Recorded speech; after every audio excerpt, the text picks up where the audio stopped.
Depuis 2000 ans, le mot Noël chante aux oreilles des hommes et des femmes que Dieu aime.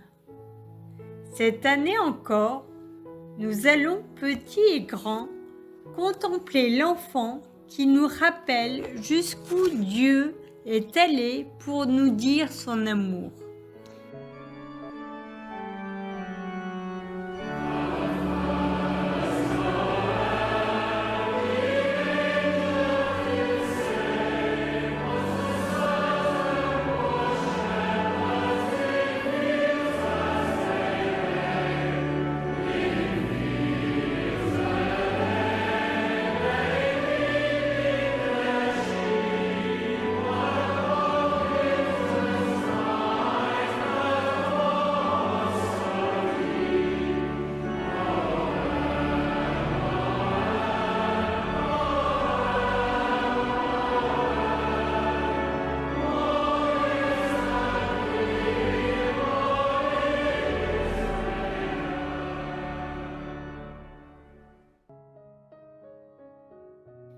Noël vient du mot latin natalis qui veut dire naissance. Ce jour-là, nous célébrons la naissance de Jésus parce qu'il est Dieu avec nous, chaque jour et pour toujours. Maintenant, je vais laisser la parole aux vieilles ânes gris. Eh oui, c'est moi, l'âne gris. Ça ne te dit rien ? Mais si, rappelle-toi, le petit âne gris de la crèche. Oh, je suis bien vieux maintenant. Mais avant que je disparaisse, j'aimerais bien te raconter cette histoire. C'était il y a longtemps. J'étais tout jeune alors, quand Joseph, le charpentier de Nazareth, me prenait à son service. Chez lui, je menais une petite vie bien tranquille. Quelques petites promenades par-ci, par-là. De temps en temps, il fallait bien transporter les pièces de bois pour les travaux de mon maître.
Mais enfin, tout se passait bien.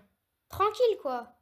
Jusqu'au jour où j'étais là à me promener à travers les ruelles de Nazareth, quand, tout à coup, passant devant la maison où habite Marie, la fiancée de Joseph, mon maître, j'entends un drôle de bruit et j'aperçois une étrange lueur. Curieux comme je suis, je m'approche tout doucement, sans bruit, jusqu'à la fenêtre, juste comme ça, pour voir ce qui se passe.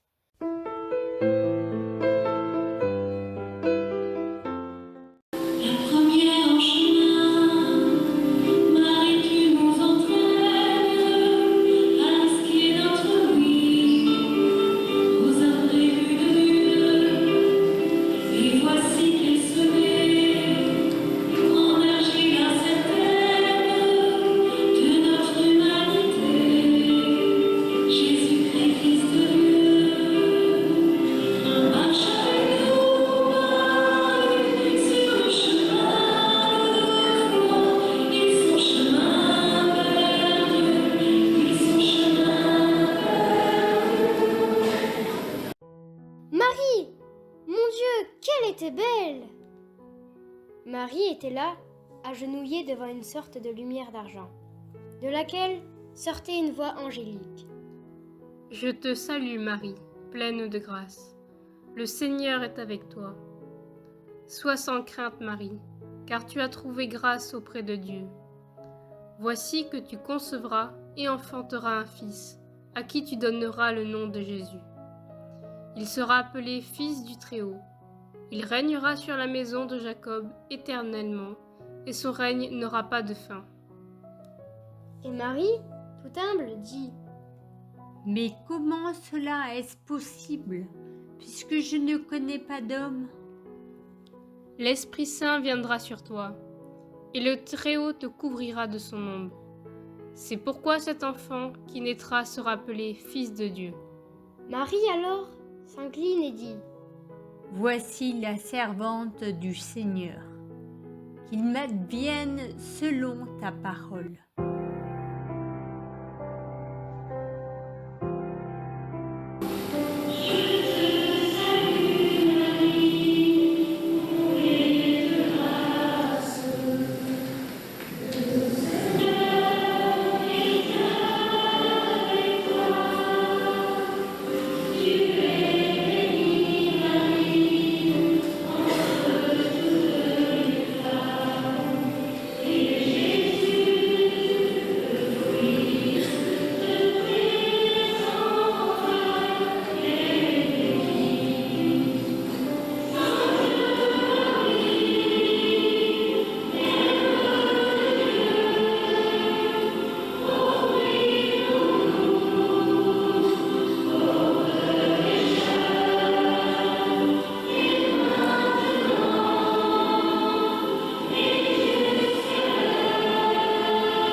Quelques mois plus tard, par un beau matin de décembre, je suis réveillée brusquement par un tintamarre.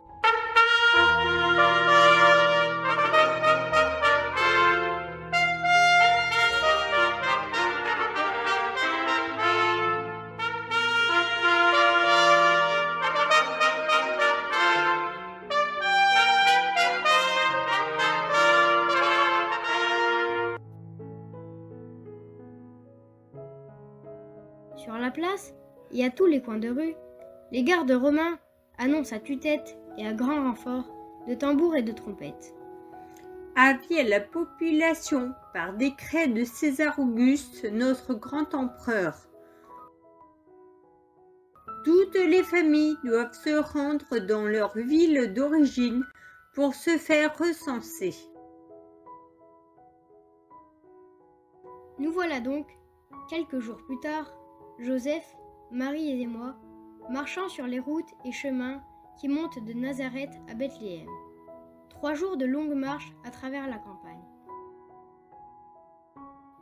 Nous voici enfin à Bethléem. Il était temps d'arriver, la route a été dure et longue. Ça va être dur de trouver un logement avec tout ce monde. Et pourtant, ce n'est pas le moment de coucher à la belle étoile, avec la petite qui ne devrait pas tarder à enfanter. Les nuits sont noires et froides. Joseph, fatigué, se traîne d'auberge en hôtellerie, mais partout les mêmes réponses. Mon pauvre ami, c'est complet. Allez voir ailleurs. J'en ai déjà refusé plus de 50. Plus de place, plus de place. Il me fait pitié, le pauvre Joseph, et Marie qui n'en peut plus. Mais là, sur la porte d'une auberge, une servante nous observe. Derrière l'auberge dans laquelle je travaille, il y a une grange. Une sorte de crèche pour animaux. Ce n'est pas le grand luxe, mais vous y serez toujours mieux que dehors pour y passer la nuit. Ah, Elle avait bien raison, la petite dame de l'auberge. On est sûrement mieux ici que dehors. Imagine-toi que j'ai même trouvé un collègue. Un énorme bœuf avec des cornes pas possibles. Comme ça, si l'enfant vient au monde cette nuit, sa mère pourra le coucher dans la mangeoire pleine de paille. Nous arriverons bien à nous deux à réchauffer un peu le petit. Tout à coup, je crois bien que c'était vers la minuit. Là, au bas de mes sabots, sur la paille, j'ai vu quelque chose de rose et de blanc, qui bougeait et gazouillait doucement.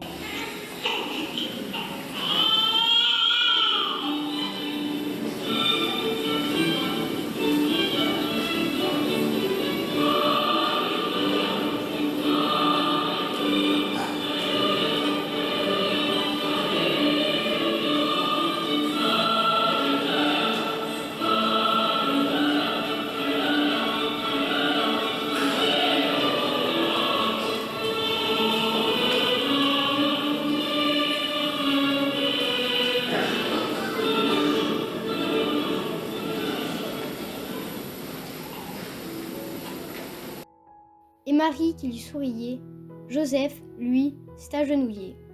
Alors moi, tout bête, j'ai fait pareil. Je me suis agenouillé aussi.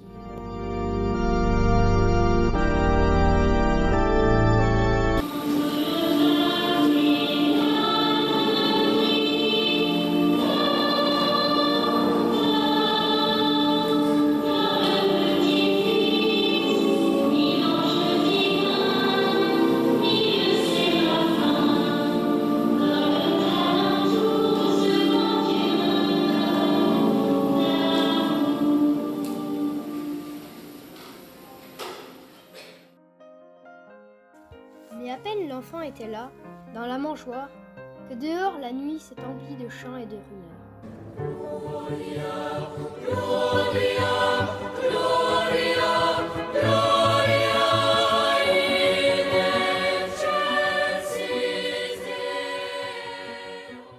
Car dans la même région, il y avait des bergers qui vivaient dehors et passaient la nuit dans les champs pour garder leurs troupeaux.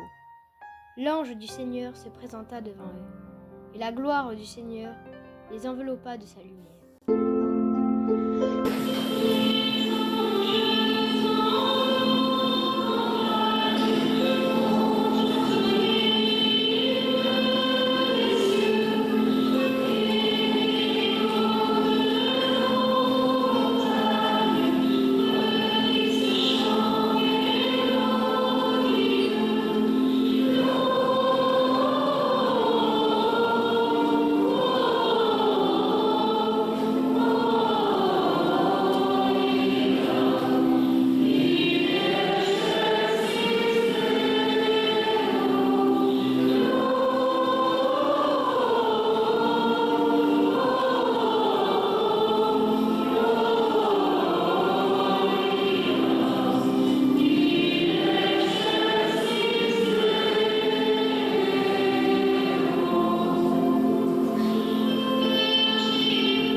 Et tout à coup, je les ai vus arriver. 2 ou 3 d'abord, puis 5, 6, 8. Ils arrivaient de partout. Les bergers, descendant de leurs collines, avec leurs brebis, leur fromage, leur lait et leur miel.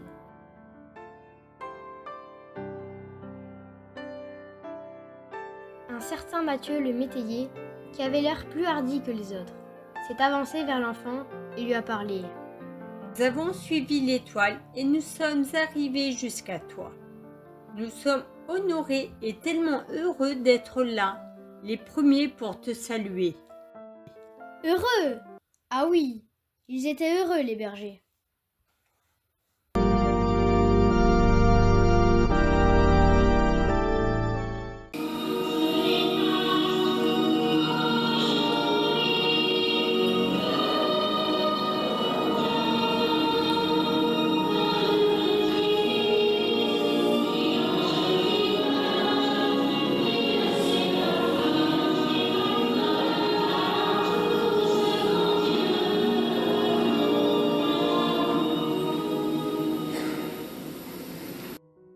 Et comme elle était belle, Marie, le visage tout illuminé d'une joie profonde.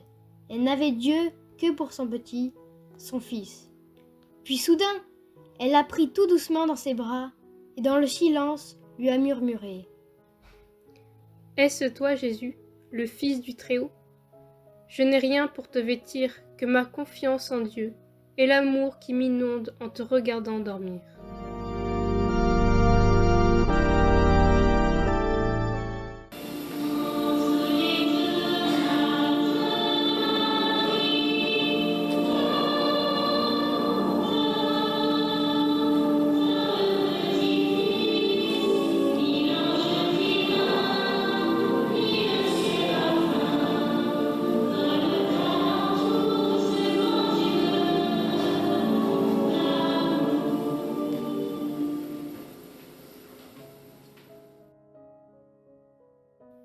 C'est drôle, j'ai beau être un âne têtu, je sentais bien qu'il se passait là quelque chose de pas ordinaire. J'en étais sûre. Cet enfant-là, ce Jésus, comme il l'appelait, n'était pas un enfant comme les autres. Je les entendais qui disaient C'est le Messie, le Fils de Dieu.